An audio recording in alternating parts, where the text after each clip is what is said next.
Dampak terpecahnya dukungan Partai Golkar kepada dua pasang Capres dan Cawapres Prabowo Subianto Hatta Rajasa dan Joko Widodo Yusuf Kala membuat sejumlah tokoh senior partai berlambang pohon beringin itu gerah.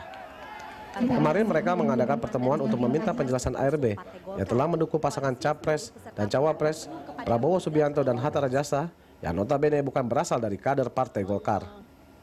Menurut Ketua DPP Partai Golkar Priyo Budi Santoso, ini merupakan sejarah pertama kalinya Golkar mengusung pasangan Capres dan Cawapres yang bukan berasal dari kader partai. Keinginan untuk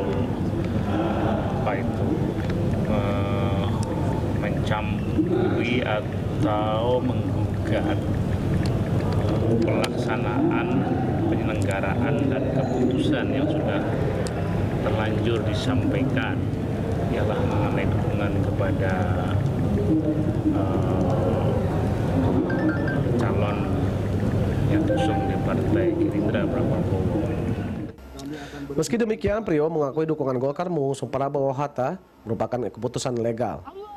Ia juga menegaskan pertemuan para tokoh senior bukan untuk mengubah keputusan Ketua Umum, melainkan untuk meminta penjelasan mengenai keputusan arah koalisi partai yang menurutnya masih dalam tanda tanya besar. Lalu, apakah dengan memberikan dukungan terhadap dua pasangan Capres dan Cawapres merupakan strategi politik Partai Golkar untuk tetap duduk di kursi pemerintahan? Kita nantikan saja sepak terjang Partai Golkar usai pemilihan Presiden 9 Juli mendatang. Sudah jatuh tertimpa tangga, mungkin istilah tersebut yang saat ini dialami Partai Golkar. Sang Ketua Umum gagal menjadi Capres dan dukungan suara partai pun terpecah hingga berujung pengunduran diri sejumlah kadernya akibat berselisih mengenai keputusan dari hasil Rapimnas yang mendukung pasangan Prabowo Hatta. Apa yang sebenarnya terjadi di internal Partai Golkar dan juga apa yang menyebabkan terpecahnya dukungan suara partai? Apakah dengan terpecahnya suara partai merupakan strategi politik dua kaki Partai Golkar untuk tetap berada di kursi pemerintahan?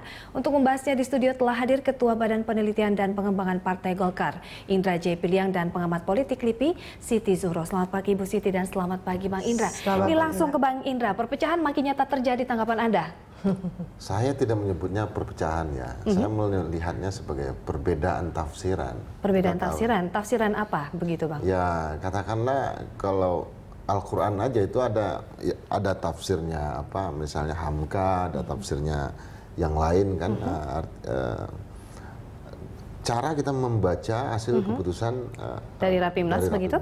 Nah kalau saya membacanya, keputusan Rapimnas itu adalah mandat penuh yang kita berikan kepada Ketua Umum itu adalah untuk satu Capres atau Cawapres.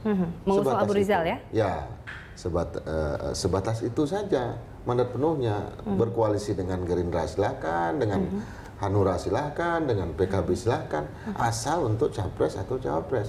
Di luar itu tidak bisa lagi. Kalau mandatnya setotal itu, nanti justru kita menempatkan Ketua Umum pada posisi yang sangat yang tidak ada demokrasi lagi. Nah, namanya juga Rapimnas begitu Bang. Harusnya kan ada konsensus dari semua anggota partai begitu. Tetapi perpecahan setelah Rapimnas malah nyata terjadi. Ini bagaimana? Malah ada mengusung Jokowi, ada yang mengusung Prabowo? Ya karena perbedaan tafsiran itu. Artinya yang melihat keputusan DPP Partai Golkar ketika menggabungkan diri dengan koalisi yang dipimpin oleh Pak Prabowo itu adalah satu cara yang kita anggap menggerilkan partai. Gitu. Oke, Ibu Siti, ini kalau kita lihat perbedaan multitafsir begitu, apakah kita langsung mempertanyakan kemana leadership dari ARB untuk bisa memberikan atau menyatukan semua anggota dari Partai Golkar? Iya, ini Golkar di pemilu legislatif yang lalu sudah mempertaruhkan ya kredibilitas dan kualitasnya dan tidak menang. Nomor 2 setelah PDI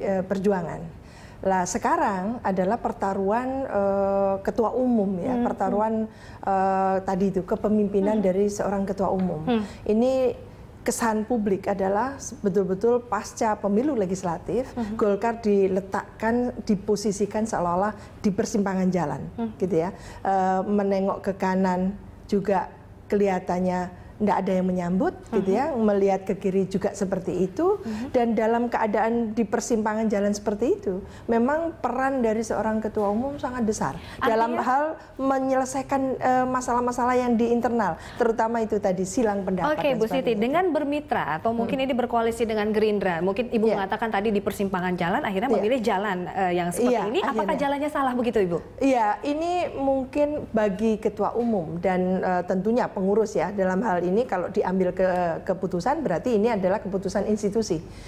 Itu mungkin pilihan yang terbaik bagi Golkar gitu. Karena setelah diupayakan ada katakan kesepakatan atau mungkin kerjasama dengan PDI Perjuangan ternyata tidak ketemu gitu ya. Akhirnya itu detik-detik terakhir juga mengarah kepada Gerindra, ya poros Gerindra. Lah ini yang mungkin belum selesai di internal Golkar sendiri. Yang saya baca, kalaupun ada faksi-faksinya, faksi ini bagaimana menunjukkan satu katakan kesepahamannya, satu kesepakatannya, sehingga apa yang diputuskan oleh ketua umum sebagai katakan pemegang otoritas dan harus bertanggung jawab terhadap semua langkah ini, itu benar adanya. Artinya mitra koalisi yang dipilih ini karena keterpaksaan keadaan, begitu Ibu?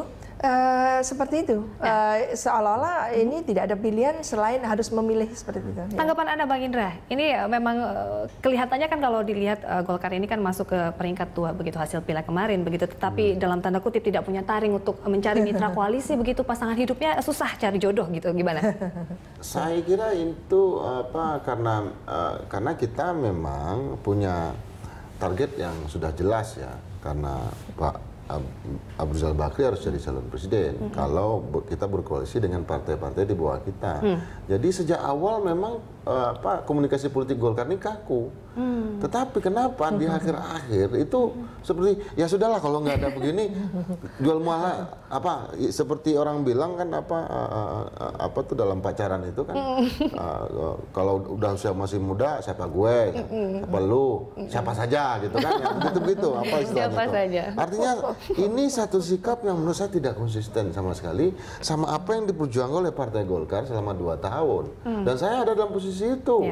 Artinya saya mendukung penuh Ketua Umum Partai Golkar menjadi calon presiden. Kenapa di titik terakhir tiba-tiba, ya sudah kita koalisi aja untuk menteri gitu.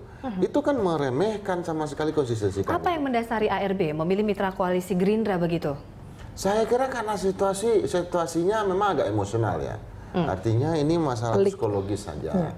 Karena ada selain tadi unsur keterpaksaan begitu. Ada tafsiran begini. Bahwa ketika terakhir kali Ketua Umum Partai Golkar bertemu dengan Bu Mega, bertemu 6 mata dengan Puan Maharani. Katanya itu memang sudah konsensus, sudah baik begitu pertemuannya. DPP mengafirkan begini, saya ditelepon sama DPP, sama Bang Rizal Malarangeng, dia menjelaskan situasi pertemuan, dia katakan bahwa Ibu Mega sudah setuju Pak Abu Rizal Bakri menjadi calon wakil presiden, asal katanya, asal ada mandat penuh dari Rapimnas Partai Golkar.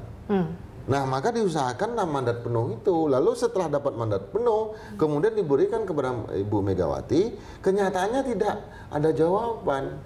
Lalu kemudian muncul isu yang berkembang bahwa yang akan menjadi calon wakil presiden adalah Pak Yusuf Kalla. Nah, besok pagi berubah lagi gitu. Jadi menurut saya ini karena tidak bisa membaca sikap politik, gestur, body language dari Ibu Mega gitu. Dan saya kira itu. Bu Siti, setelah kemarin pertemuan dengan Ibu Mega begitu dan ARB juga menyatakan niatnya untuk mungkin dalam berkoalisi begitu, tapi Megawati nampaknya sepertinya ragu-ragu begitu. Ini apakah karena elektabilitasnya ARB sendiri atau mungkin internal faksi-faksi ini juga perpecahan semakin mengemuka? Tapi jangan dijawab dulu Ibu. Kita tahan dulu, kami akan kembali sesaat lagi pemirsa. Tetaplah di Dialog Jurnal Pagi.